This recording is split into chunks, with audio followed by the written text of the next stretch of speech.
Before we get started, I would like to provide a trigger warning, as a couple of these stories refer to the implication of possible sexual assault and kidnapping.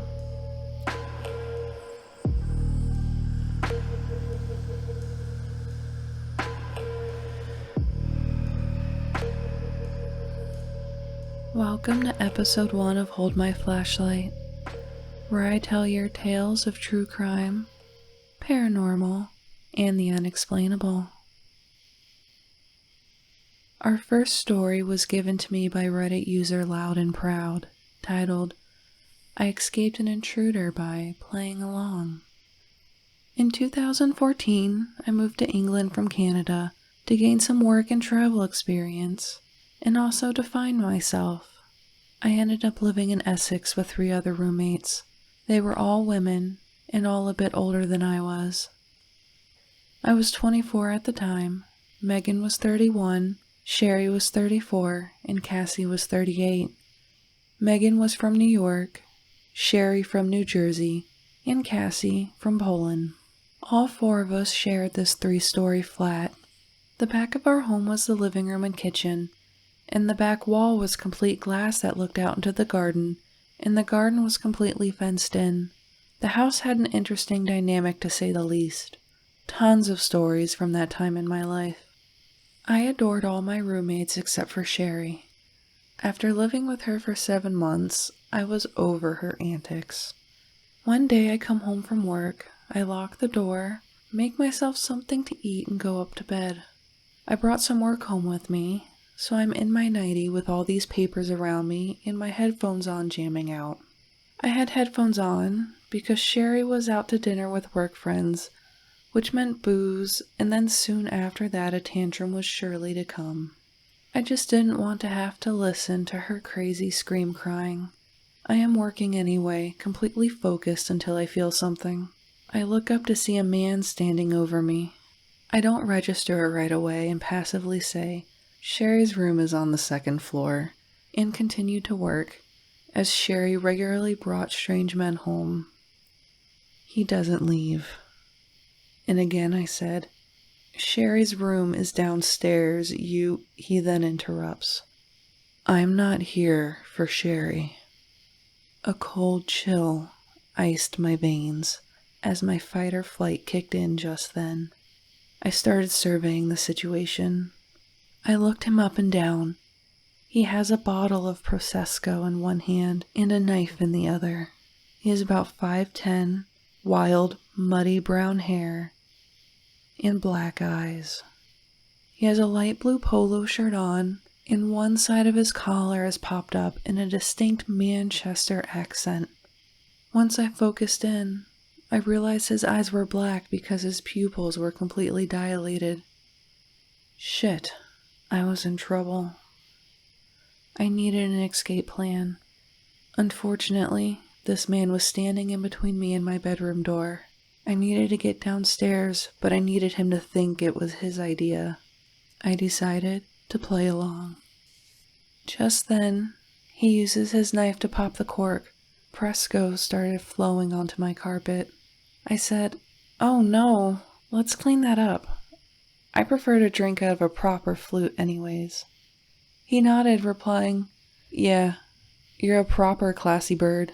Let's go." I try to act as natural as possible.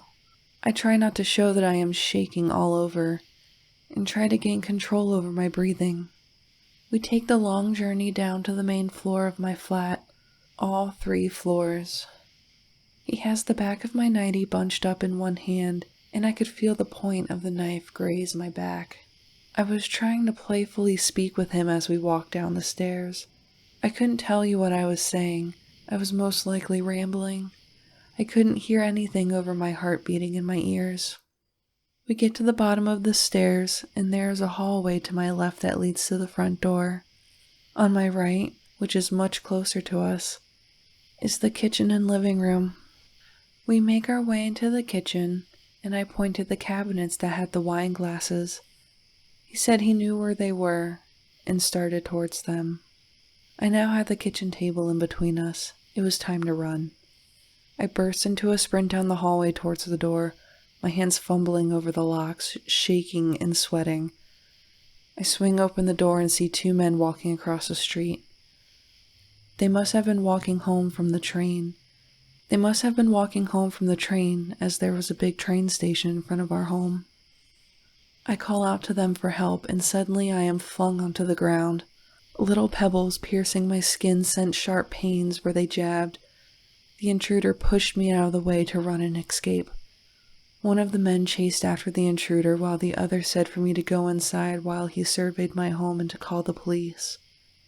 I locked the doors and I called the police. While I was on the phone with dispatch, I manically ran around the house to double-check all the windows and doors. Suddenly, I hear a loud bang on my door. I inform the dispatch of the banging, and she informs me that the police weren't there yet. I thought I might be one of the gentlemen who helped me. So I go to look out the peephole, and it's him, the intruder. He came back. He's banging on my door and screaming that I had his glasses and that he was not done with me. I absolutely freaked out. The dispatcher attempts to calm me down, but I am losing my ever-loving mind. She then said, "They are pulling onto your street now. You should hear the sirens." I did. Thank God. The intruder then blasts off. One officer jumps out of the passenger side while the car is still moving and chases after him. The second officer comes into my home, interviews me and the two gentlemen, collects evidence, takes photos. After some time of him being there, Sherry comes home and freaks out. Once the situation was explained to her, she said, "Oh my God, that could have been me." Yeah, thanks, Sherry. It's all about you. The next morning, I am called in to identify a man they had in custody.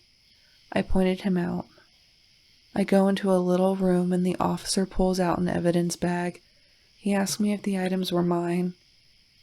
They were, and they were my underwear and photos taken from my home.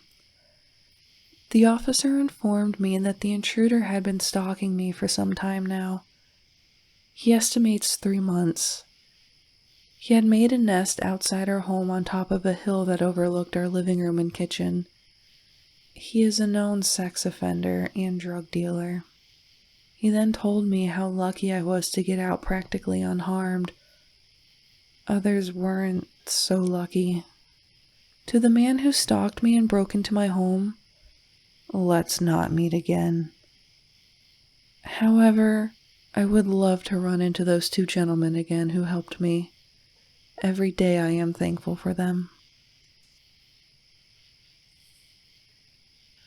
Our second little story comes from Reddit user Aces100, titled, "Evil Entity Encountered in Changing Room at the Gym Today."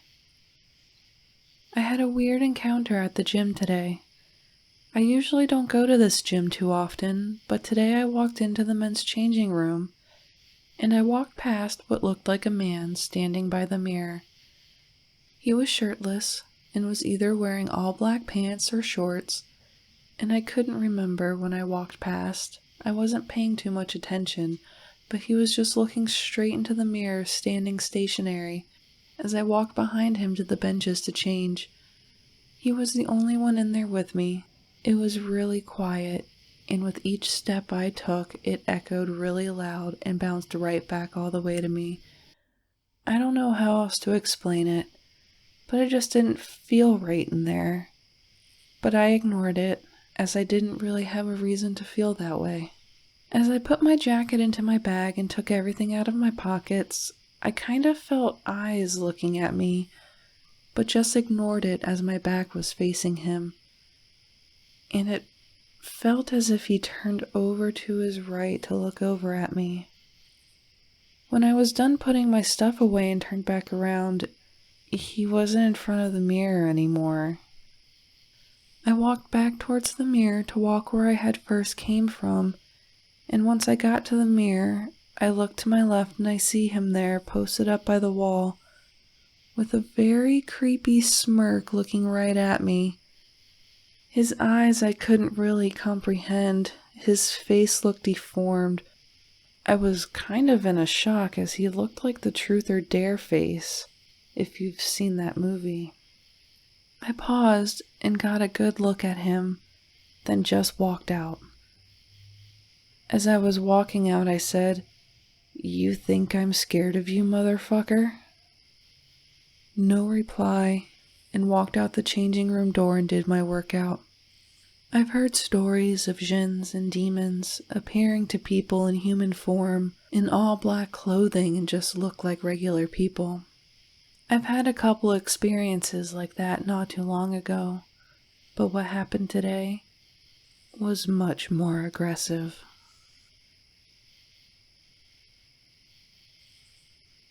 Our third story comes from Reddit user CHBXDC 2003, titled Paranormal Experience at My First Job.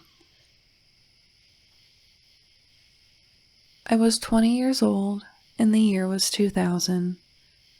This happened in Warren, Michigan, and I was working in the bakery department that was right next to the deli at a local grocery store that used to be called Vegas, and it was family owned. I was baking bread, making cakes, and was super busy. I had to go to the restroom, but I held off until I finished doing a few things. When I couldn't hold it any longer, I rushed to the other end of the store to do my business. As I rushed into the bathroom and swung the door open, there I saw this big, dark, black, mist-like figure standing tall, like 8 feet tall and 3 feet wide. I looked right up at it. It scared me so badly that for a split second I was debating using the men's restroom instead. But I had to go so badly and that I couldn't hold it any longer. TMI, right? I peed so fast because I had to get the hell out of there. I was so scared. I didn't see it as I ran out. I didn't dare stay any longer to wash my hands, so I washed them when I got back to the bakery department. I didn't tell anyone about it. The next day when I went back to work, our manager told us that one of our co-workers, let's name her Dawn, was in a horrible car accident. I think it was anywhere between 3 to 6 months later. I don't remember correctly how long, but our coworker came back to work. Thank God she was okay and survived the accident. It was towards the evening and I was prepping for the next day. It was just me in the bakery and just her in the deli department. We ended up talking about Jesus and spirits. I told her what I saw in the bathroom that day. She looked at me surprised and said she saw the same thing. I was relieved to know that someone saw the same thing that I had. She told me she saw it right when she opened the door, just like I did, and she also didn't see it on her way out either. She went on telling me that later on that day when her shift ended, she was on her way home from work and she was approaching an intersection. The light turned red, and she all of a sudden was paralyzed and couldn't hit the brakes to stop, and went into the intersection, got hit by the oncoming vehicles. The accident was really bad. I don't think anyone died, but she had a lot of therapy to go through and was doing well enough to work. My mom taught me at a young age how to protect myself spiritually, what to say and how to pray. I'm grateful she taught me well. I'm grateful that thing did not attach itself to me. But I am, however, sad it attached itself to my coworker and caused her such a traumatic experience. I am also very grateful she survived the accident and ended up being okay. Our fourth story was given to me by Reddit user kittycat0930, titled, I was almost kidnapped while extremely drunk. This happened almost 4 years ago. My parents and my husband were visiting my mom's family in Indianapolis. I used to go all the time as a child, but I wouldn't know my way around. I was drinking a lot because my husband had an emotional affair with his ex that lasted 4 months. She tried to break us up. Honestly, I could write a whole post about how she tried to ruin our relationship. So we saw my family, and then went back to the hotel. I was upset, so I said I was going to smoke. In reality, I was going to the hotel bar. I got multiple double vodka shots with a splash of orange juice, and I was feeling good. The bar was closing, so I asked the bartender where there was another bar, and she told me to just go to TGI Fridays, as it was only about a 10-minute walk. Remember, this was after 10 p.m., and I was already pretty drunk. I went inside and got more drinks. I don't remember how I got outside, but I was smoking and there were people outside in the parking lot with me. Suddenly, I was being dragged into a car. I don't know how long it's been. I was so drunk I couldn't do anything, or even realize how fucked I was. During this time, my husband realized I was missing and woke up my mom in my parents' room. He tracked my phone to the TGI Friday parking lot. My mom and husband got to my phone, but I wasn't there. Then my mom saw this man trying to get me in his car. She got out of the Uber they were in and started screaming to let me go. This asshole thought my mom was just a stranger trying to save me. He didn't believe her, and I remember the yelling. I only remember him saying, "How do I know she's your daughter?" Or something like that. He had grabbed me so hard I had bruises. My mom threatened to call 911, which I was told later, since I was almost in his car. He let go of me and drove off with his back passenger door open. I'm convinced I'd have been raped at the very least. I was unfamiliar with the area. I was drunk, and I barely realized how bad the situation was. I was taken to the hospital and catheterized. I was also strapped down. I was released the next day, but I didn't hear about what my mom and husband saw until we got home, since we were driving home that day. To the creep who tried to take me while I was drunk, let's never meet. No one with good intentions just grabs a girl.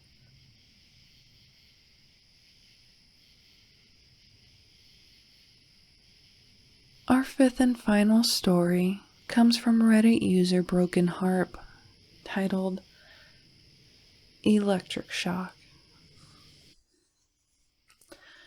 I'm convinced that on the night of January 2nd, 2020, I died. I was a wine tasting attendant at a popular restaurant in my area. Basically, I would serve different mediocre wines to guests and booze them up before dinner, often bullshitting my way through various wine terminology and repeating the same jokes. It was good money, and I did enjoy it. One of our wines was a mulled wine, which just means it needs to be warmed up before serving. My restaurant used an electric water boiler to warm this wine up, and after our last one broke, the managers quickly bought a metal kettle to replace it. On this night, one of my regulars asked to try the mulled wine and end their tasting. I filled the metal kettle up with the wine, turned it on using the plastic switch, and waited. A few minutes later, with my right hand on a wine cooler, I leaned over to my left to check the temperature of the kettle and to see if it was warming up. It had been acting a little finicky. In the instant I touched the kettle, everything went black. But it wasn't just black. It was nothingness.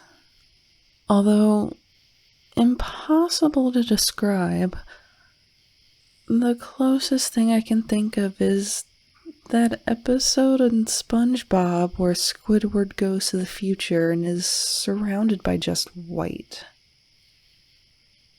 Except, for me, it was black. From my perspective, this experience lasted about 5 seconds. I remember being conscious and being able to see and internalize my surroundings. It was almost like being asleep, except it was the part you don't remember. The next thing I recall is opening my eyes and being in the middle of a yelp. I was yelling in pain, and I looked around and realized everyone had just turned their heads to look at me. I told my managers, and they laughed, calling me Sparky. I was shook the fuck up. I canceled a date that night, letting her know I had just been shocked. And when I went home to pick up something from my parents, I told them about the experience and ended up crying in their arms. I was sobbing. My dad hugged me and said, "There's no dark, buddy. Only light." And I just sobbed. It was terrifying. My mom would later take me to the hospital, just in case, where my doctor happened to be a former electrical engineer. They said it was probably best I got checked, given that I had been unconscious. Although I felt a little silly being at a hospital for something I had already physically recovered from. Here are my thoughts. I died. I think I saw hell. I can't imagine something worse than an eternity where all you have are your own lonely thoughts and absolutely no stimuli. If that's not hell, and that's just what death is like, fuck that. For me, this marked the beginning of 2020, a reality so bizarre it felt unreal. Within a month of this experience, I met a stockbroker who got me a job. Now I'm a financial advisor. It just feels weird. Part of me feels like this isn't my reality. I'm worried that in my old reality, my parents are grieving and dealing with the loss of their son, and the restaurant is dealing with the massive lawsuit. I'm not sure if it's even possible to die from a shock from a normal electrical outlet, but it fucking hurt. The zap would have gone right through my chest and heart. A few months later, I would learn about quantum suicide. My theory is that I jumped to another reality, or I'm just a different version of myself, but with this odd memory. I haven't found any Mandela effects or any drastic changes beyond a fucking pandemic, but things have just not felt quite right since that day. What I learned from it, regardless of if I experience quantum immortality, is that life is really fragile. You could be doing a job where your biggest fear is slipping and be removed from this earth for a totally unpredictable reason. Live every day like it's your last. Being able to experience the world around us is truly special, and every day is a wonderful gift. I wasn't afraid of death before, but I fear if there is no reality close to your own, or a reality where you die of natural causes like old age, that's it. Lights out. To everyone who has made it this far in the episode, thank you for sticking around. If you have a story of your own that you would like to submit to this podcast, you may do so by emailing me at holdmyflashlight@gmail.com. You can also follow me on Twitter at HMF Stories. And you can join the subreddit r/holdmyflashlight. I also have a YouTube channel with the name, of course, Hold My Flashlight. And if anyone is particularly interested in seeing this podcast grow, you can find me on Patreon. Well, I believe that's all I have for everyone. Good night.